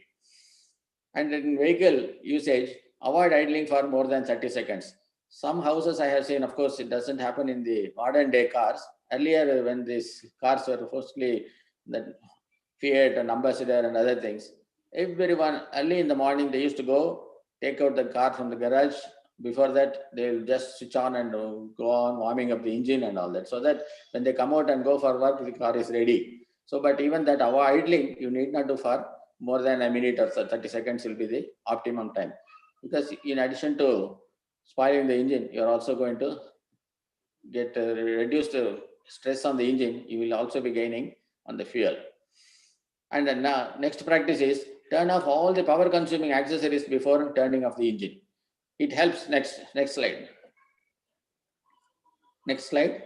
Yeah. Check tire pressures while the weather is cool. Normally, we might have got some messages also in WhatsApp and other areas, other mode. Generally, they suggest to you, don't fill up and check the air in the afternoon time and all that when the air is thinner. So better to check tire pressure in the morning hours or cold period, so that proper pressure is maintained. Maintaining the proper pressure also results indirectly in reduced fuel consumption. Then clean air filters regularly. Check points and plugs, engine oil, coolant, battery levels regularly. These do not cost much, but it will be giving you timely advice, so that you will be able to use your car better, and you should also indirectly save on the fuel consumption. Keep a record of the mileage also, so that whenever it's coming to a sort of alarming level, you take it to the mechanic and then get the vehicle properly tuned. Avoid starting the engine unless you are ready to go. This will be very useful to especially parents who are dropping the children in their schools and all that. They go out, get the engine ready and all that, but probably the child will take 2-3 minutes to come and join you, or if you are going out with family, probably it may be wiser to start only while you are ready to go rather than keeping the thing on. You are not a taxi drivers, you are all owners of the vehicle. We can move at any time and then keep going also. Next one possibility is plan your trip to avoid traffic congestion. Today's facility, GIS, it definitely indicates to you which is the most sort of, not in terms of distance, because distance travel does not matter if you are going to be in a traffic and then you are going to keep the engine on for a longer time and other. Probably during the time you can as well keep moving. So you choose the proper route for your trip. Then energy saving tips for commuting. What are the basic tips? Consolidate several short trips into one. That will be the best thing if it is possible. Carpooling is another thing. In fact, during my service, most of the time, even when I was living in the quarters, I used to do carpooling so that it is not the saving for the individual, it is saving for the entire nation economy, because we keep paying in terms of dollars, isn't it? So avoid as many cold starts as possible. We have already referred. If you own 2 cars, choose the one which is more economical for use, that efficiency. Consider public transport wherever possible. Okay, today pandemic situation is there, but generally let us not make it a habit to take our own vehicles and move out if it is possible to take a cheaper and better transport which is provided by the government. It's better to bike and walk to be healthy and also saving on it. Drive only while it is necessary, that is in terms of longer distance to workplace or to school. So these are the tips we can give for saving something on commuting or energy consumption in commuting. Some of you might even recall the military officer, colonel, who gave a talk in one of our energy ECM day celebrations. When he came to the stage and started, the first sentence that I would love every one of you to become a foe to save me. I was wondering, what is that? Foe means only meaning we have is enemy. How can a foe save you? So next slide. Next slide. Foe, what he meant is, foe is a friend of environment. Let every one of us have a dream that we should become a friend of environment. Let us not waste energy for no reason. Let us not waste water. Similarly, wherever possible, let us see that more and more plantations are done. I'm very happy to note that the minister referred to the plantation being done by the Telangana government. Most places, whichever were barren, I am now seeing a lot of trees planted. Even in children park and other whatever developments the municipals are doing, they first thing they do is plant number of trees and all that. Trees are essential for giving a cooler atmosphere, reducing pollution, and also for supply of oxygen for which we need every moment. So let us all become a foe and let us all save me in the sense, let's save the Mother Earth. Friends, many of the points which I have suggested, not all may be possible, but most of them are possible. So if we just have a change of attitude and if we can adopt some of these practices, it is easy and it is possible to see that we are also contributing to the energy conservation without any expenses or pinching of your pockets. So, Mahesh, go back. Mahesh, yeah. If you are interested in reading more on this, there's a wonderful paper on how to save energy. 120 ways he has given. Of course, I have only picked few which are without involving any cost and all that. But if you want to have more idea on energy saving, this is one guide which probably most of you can go through and it will be giving very useful insights to everyone. Yeah. Next. Thank you everyone for patient hearing. I hope I was able to communicate something to the freshers. Seniors might probably be knowing all these points, but it is only my intent to see that it reaches a larger sense of a larger population and enthuses them to adopt practices. Thank you once again, sir. Thank you, sir. Thank you. Thank you very much, sir. Thank you, sir, Kannan sir. Yeah, boliye, sir. One announcement, please. Actually, asked the authors of poems also to read out their poems. Whoever participated in the competition and available poems already who wrote in this for Savanil may come up for reading their poems. They may raise their hands. They may raise their hands for reading out the poems in between. We have another session, one lecture. Before that, if anybody is ready, they can read out their poem. Otherwise, we will give you next session. Especially Telugu poems. Telugu poems or English poems, whatever it may be. Yeah. Telugu people loved it. I just shared with somebody. They were loving that Telugu poems. Anybody Well is available, message in chat box or raise your hands so that we will unmute your this mic. Tomorrow also, one announcement. Tomorrow also we have mandatory function at 3 o'clock. We will be conducting seminar. 2 lecture sections will be conducted. In between, poems can be read out. Tomorrow also we have same virtual program on energy conservation. So they can read their poems tomorrow also. It will be at 3 o'clock tomorrow. Now I request JSM Rajgaru, you wanted to talk something? Unmuted, please. Good evening, all. JSM Raju here. Your voice low, and your voice is low, very low. Okay. JSM Raju. Rajgaru. We have been hearing about the Next energy session, conservation for quite a long time. Is he ready now for presentation? Yes. Presentation only. I just have few words. చెప్పండి మాట్లాడండి. Namaste. Good evening, all. And regarding this Energy Conservation Day, we have been following very sincerely for quite number of years, and we have been using it in the industry quite a long time by updating and selecting a proper equipment with energy saving methods. And secondly,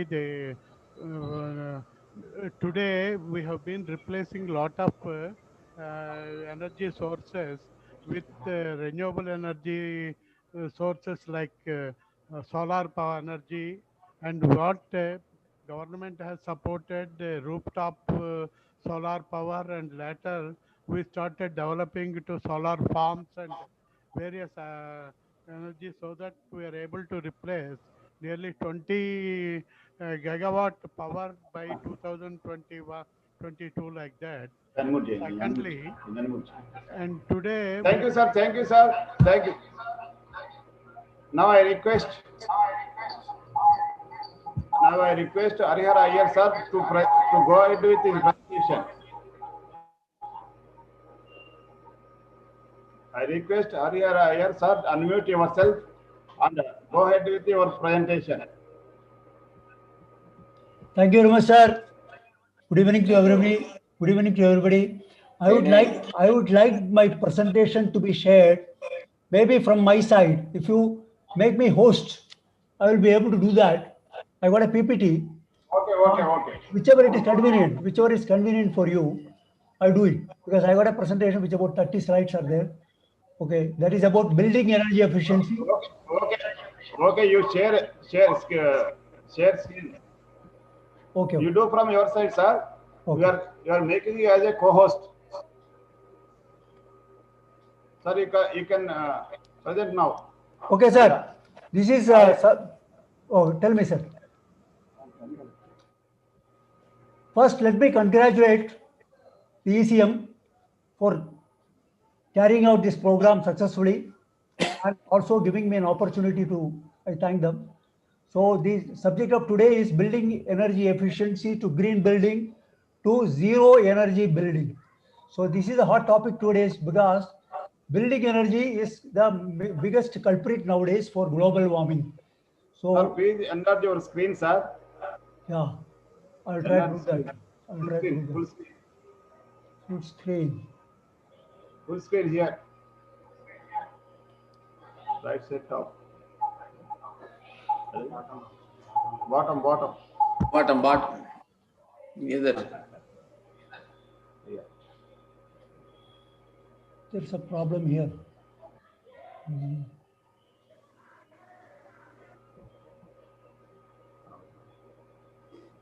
Fourth one. Bottom side, fourth symbol, before 39%. Yeah.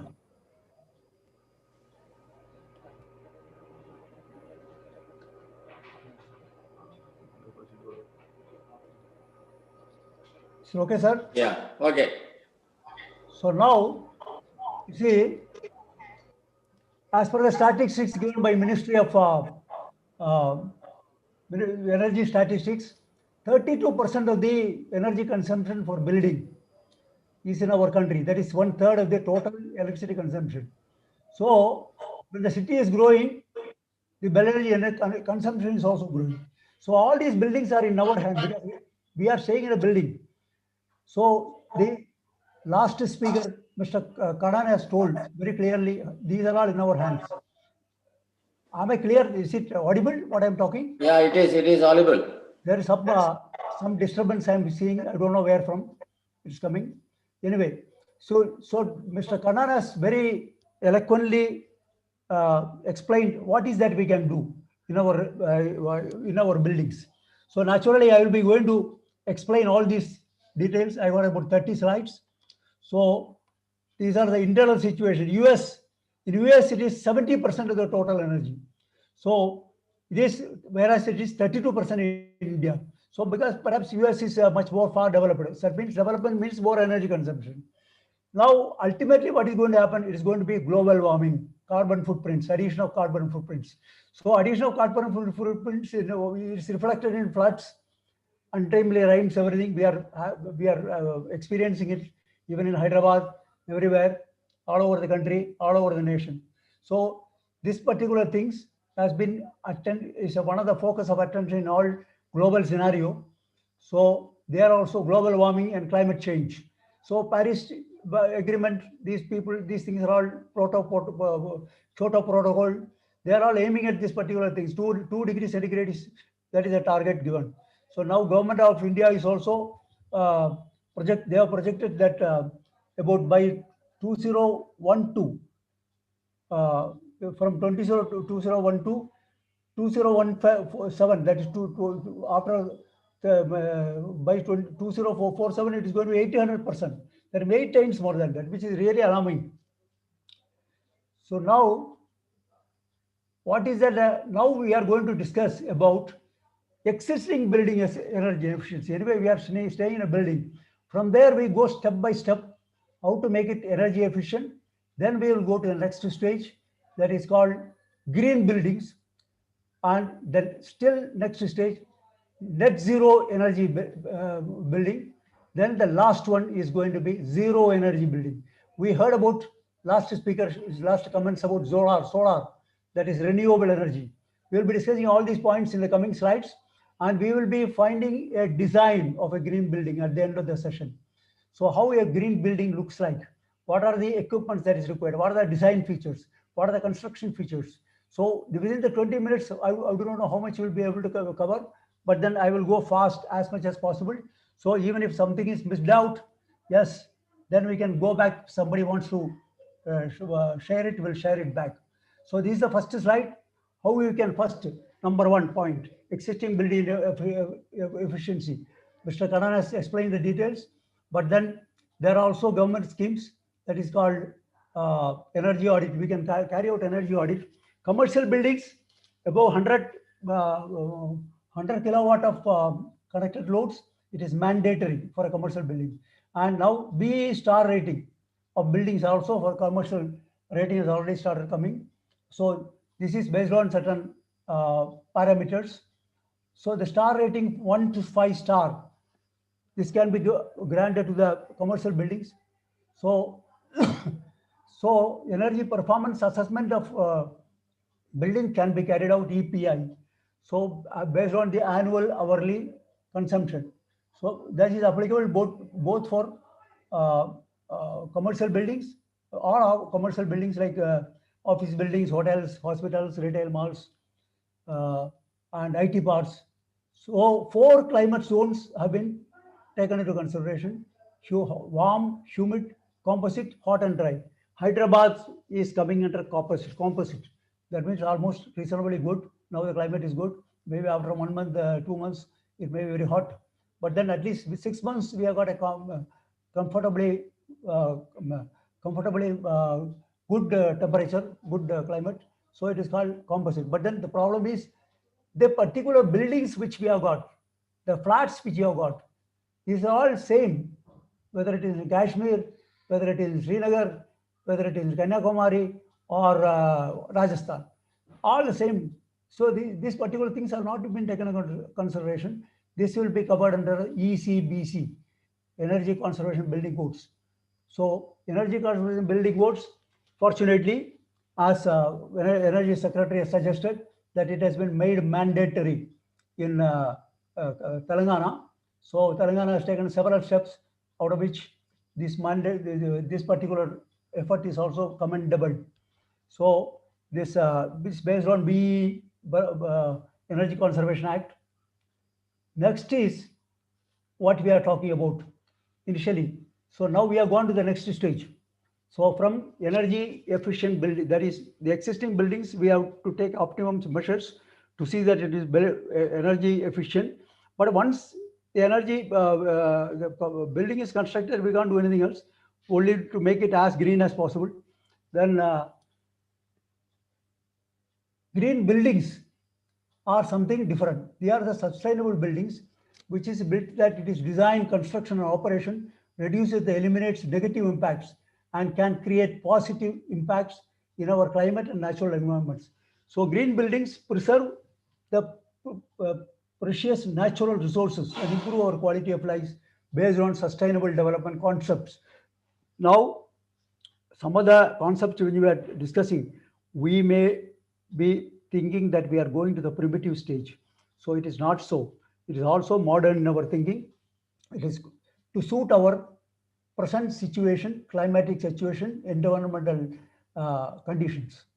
So green resources are all water, energy, materials, waste generated, less transportation use, better living conditions, habitat protection, restoration, efficient use of water and other sources, use of renewable energy such as solar, wind, biomass, pollution and waste reduction measures, and enabling reuse and recycling, good indoor environment air quality, use of materials such as that are non-toxic, ethical and sustainable, consideration of the environment in design, construction and operation, consideration of quality of life occupants in design construction, a design that enables adaptation of the changing environment. So these are the green resources. These are all the aspects covered in the green building. So it's an elaborate subject. So management of green buildings. How is that? I'm starting from the beginning concept.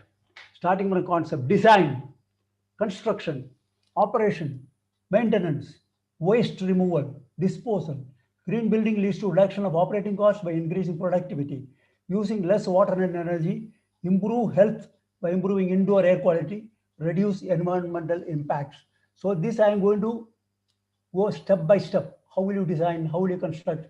How will you operate and maintain? What are the advantages and disadvantages of green buildings? And what are the cost reduction measures? There's a feeling that green buildings means it will be costlier than normal buildings. It is not so. Green buildings, when it go to the builder's hand who are commercially minded, they charge much more than what is this one, 20% they will charge and call it itself green, like in organic vegetables. Organic vegetables are costlier than other vegetables which is available in the market. like that green building, when it goes to the hands of the builder, they charge 20%, 30% more. But then there's nothing there. But then, in fact, green buildings are only 20% of the cost of the original buildings. That I will explain how it is. So this is the thing which a myth, as a wrong conception which is created within the minds of the people, that green buildings are not affordable. Green buildings are more affordable than the general buildings. So list of green building features. So these are the technical matters which is taken into consideration in the building design of a green building, like that envelope, glass, appliances, lighting system, renewable energy sources, monitoring of energy, water fixtures, sourcing building materials, certified wood, sustainable site measures, transportation, landscaping, irrigation, efficiency, interior, finishing materials, ventilation and daylighting. So these are the main factors taken into consideration in designing a building. Nothing is left out. If something is left out, you can point out so that I can also make corrections. So then what are the things? So high performance, everything is taken to be. They are coming under green building certification also. And it is also covered, most of the points are covered in the energy ECBC, Energy Conservation Building Codes. Now, there is one aspect which is coming to the green building. But what are the qualities of materials which is required for taking a material selection? So there is an embodied energy. There is an embedded energy within the materials which we are using for our construction. So there, which is a very, very important thing, that if you are not using the proper material, already there is an embedded energy within the system, which is we can see in all of the country, all the buildings which we are occupying, including my own building. So the total energy required for extraction, processing, manufacturing, and delivery of the building material has to be building site. What are things? It is like concrete, cement, steel, aluminum, metallic things, everything. So plastics. Energy consumption produces CO2, which contributes the greenhouse gas emissions. So when I start making a building and taking cement, so the pollution starts from cement factory. Not only cement factory, the extraction which is done from the mine, limestone mines, there itself this is started. So it is going on accumulating, the energy going on accumulating. By the time it reaches my site, it has already collected so much of energy waste, polluting the atmosphere. So it is an indicator, embodied energy is an indicator for an overall environmental impact of the building materials and systems, and a deciding factor whether the product contributes to mitigating the global warming. So the important points to note: the total amount of embodied energy may account for 20% of the building or energy use. That means the building which I stay or we stay everywhere, that is at least 20% is already there. We can't do anything about it. So that is the reason, one of the main reasons for thinking out of the box to have a green building, to reduce, minimize, or even avoid the use of those materials. And we'll come to that. Reducing embodied energy significantly reduces the overall environmental impact of the building. Embodied energy must be considered over the lifespan of the building, because there is a life cycle cost of a building. A life cycle or any material, any factory, any industry. So here the life cycle cost of a building has to be taken into consideration. As the energy efficiency of building increases, the embodied energy of the building materials become increasingly important. Measurement of embodied. These are the embodied energies. Just the graph. See which is the maximum? Concrete. Concrete, that means you have to avoid concrete. Yes. If it is necessary, it has to. That I will come to that. Then steel is number. Without steel and concrete, we cannot think of a building nowadays. But then which is the lowest embodied energy? Stone. Masonry stone. There are so many masonry, that is basalt structures, that is stone structures there in Hyderabad also. I have seen. Those are all very, very good living conditions. They are considered to be the lowest. Then you may say timber. So timber, stone, and any other material, so which is of low embodied energy, can be considered for a future sustainable green building. So green building is based on bioclimatic design. So these design factors has to be taken into consideration based on bioclimatic considerations. That is, focus is on renewable energy again, right from the start. Use of sunlight from solar panels and voltaic cells. Green roofs, we are talking about green roofs nowadays, and rain gardens to reduce rainwater runoff, using packed gravel, use high efficiency windows and insulation. Then now we are talking about nowadays rainwater harvesting. Rainwater harvesting, they use rainwater, and that can be used, stored, that can be recycled, it can be used, and recycling of water again, used water can be recycled again. These are then integrating embodied carbon feedback in early stage itself. That means opportunities are to ensure the embodied carbon, rethinking of building elements, large scale additive manufacturing. Now that particular thinking is coming of late. That it is called additive manufacturing. Additive manufacturing is, otherwise it is known as 3D printing. It is coming in a big way, and that is going to take the building construction to a storm. That is a new height. Green construction material selection. So dimension stone, forest, certified forest, natural stone, recycled stone. Any recycled material is good for green building, including recycled plastic, recycled materials, local sources within 50 kilometers of the distance. So transport cost is reduced. Sustainable building materials, some of the sustainable building materials I have already discussed. That is wood, precast concrete. Precast concrete, that means already it is all recycled concrete. Bamboo, cork, shipping container, rammed earth, rock. These are all recycled metals. Timbercrete. So cool roofs, operational cost of a building. I already discussed that the cost of a building is very low. The operational cost is minimal. That means there's no operational cost at all. Lower cost energy costs from some of the designs such as high efficiency windows and insulation, cool roofs. The direct cost reduction is already achieved. Capitalize natural ventilation, heat recovery ventilation systems to recover heat from the used air and transfer to fresh air. Install fluorescent LED to use in the case of a climatic change. When the extreme climate happens, maybe 45 degrees outside temperature during the summer in Hyderabad, in a cool roof situations, it may be 30-35 degrees. So even if you want to bring it down to the temperature further, you can either use fans, ceiling fans, or even evaporative cooling, what we call the desert cooler, instead of going for direct air conditioning. Air conditioning is not good for dry climate like Hyderabad. Maybe okay for a coastal climate like Vijayawada or Visakhapatnam, but not good for this one. Even it is not good for health also.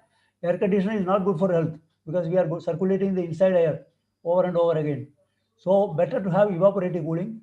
That also, when the temperature is brought down by your wall as well as roof, naturally what you require is very, very minimal. Health benefits.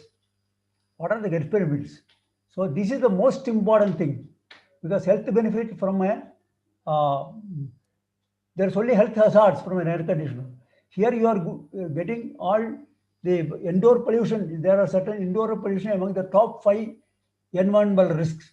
Unhealthy air is bound to be 30% of new and renovated buildings.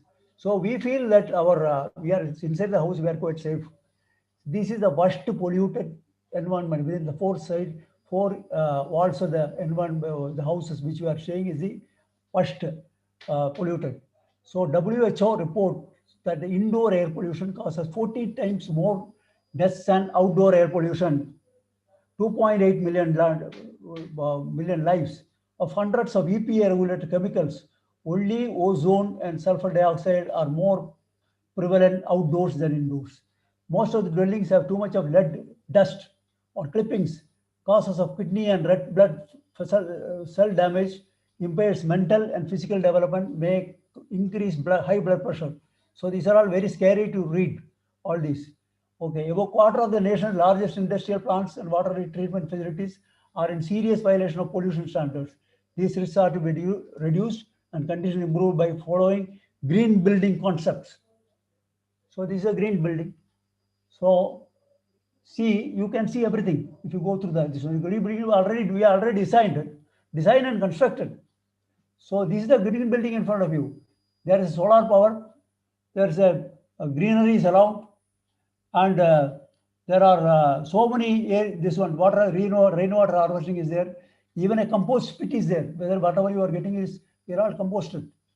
Then ductwork, high quality insulation. So all these norms have already been followed. Now green building certification. Now we have discussed about existing buildings. So we can add this also in green building certification. One thing that is, which should have been, this point should have been clubbed along with the existing buildings. Green building, irrespective of whether it is commercial or residential, we can go for green certification, and we can also go for Griha IGBC, UGBC SB, LEED certification, and but then the other things which is B star rating and ECBC are not coming under the residential buildings, though it is coming for other buildings. So now third point, we are going from existing buildings to green building. Now net zero or nearly zero energy buildings. Net zero energy buildings have very high performance. The low amount of energy needs comes mostly from renewable sources, producing much energy as they consume, accounted for annually. Net zero energy goals aim at reducing energy demand using energy efficient technologies, utilize renewable energy sources to meet the residential energy demand in such buildings. Efficiency gains enable the balance of energy needs to meet the to be met by renewable energy technologies. So we are giving a lot of importance to renewable energy. In addition to the green energy, some of the green energy points are also taken into consideration. So it is eliminating greenhouse gas emissions associated with the operation of new buildings. Both active and passive measures along with energy generation supply of renewable energy, such as solar, voltage, winds, biogas, and any other applicable hybrid renewable. So BE is already coming with a program of having an energy performance CPI of less than 15 kilowatt hour per meter squared per year, which is classified as nearly zero energy building. Minimum requirement for specified building for assessment is 5,000 square meters, less than that, which with connected load of 100 kilowatt and contract demand of 120 kVA. Net zero energy building should have zero, or net zero energy building is a method of design and construction that aims to achieve an energy efficient, grid connected building enabled to generate energy from renewable sources. Zero energy building, that last. So this is going to be our ultimate goal. ZDB is a combination of closely integrated evolving technologies such as renewable energy sources, heat pumps, high efficiency windows and insulation, and solar panels, wind power. These buildings consequently reduce, protecting our environment for future generation. Energy consumption, greenhouse gas, and dependence on fossil fuels. So design steps. So many steps are there, like that what you have given in the earlier green building design also, site selection, orientation, the layout, the heating, cooling, how to reduce, employ renewable and high efficiency energy sources, passive solar design. What is passive solar? Windows, windows, everything have been taken into consideration when the question of solar design takes. Solar panels are placed in the rooftop or windows in the buildings or anywhere. Medium or solar energy is received throughout the year. So these are the design steps. So these are construction, and how the zero energy building is going to be. That is the next what you are going to see. So this is a construction building. So net zero energy building, of course, some of the things what is there, triple pane windows, weather sealed doors and frames, smart thermostats, energy efficient certified appliances, greenhouse, geothermal pumps wherever it is applicable. It's not applicable everywhere.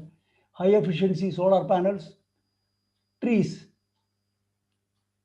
So this is okay. Or it's zero energy building again. It's a question of insulation, photovoltaic system, so bioclimatic design architecture. Now, tanks. Net zero energy building is one of the solutions to reach energy and carbon dioxide reduction targets. That means it is going to have zero energy consumption. What is zero energy? The energy is whatever that produced in the fossil fuels. But there will be other that has been replaced by renewable energy. That is how it is. Now, what is that we can do to take the mission forward? That is, in our recommendation, we have to see that this particular class is included, and startups should be encouraged from our Institute of Engineers as well as this one. Small now, so many startups are coming for that is more relevant the digital technology. But why not we start in the building construction? This is a question which you have to answer. Now, any questions? Please, thank you very much.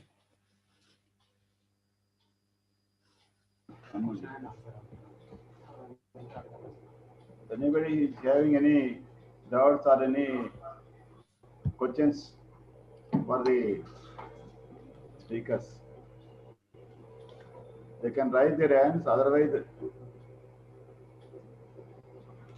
And also, so many people are requesting for today's souvenir copy. I think we made it only digital souvenir for the release purpose only. That one or two books we shown. This is completely digital souvenir available in the chat box. If you want now only you can download. If you want now only you can download, and also it is kept in IEI website, IEI TSC website. So digital souvenir can be downloaded from the chat box and also from the IEI TSC website. Thank you.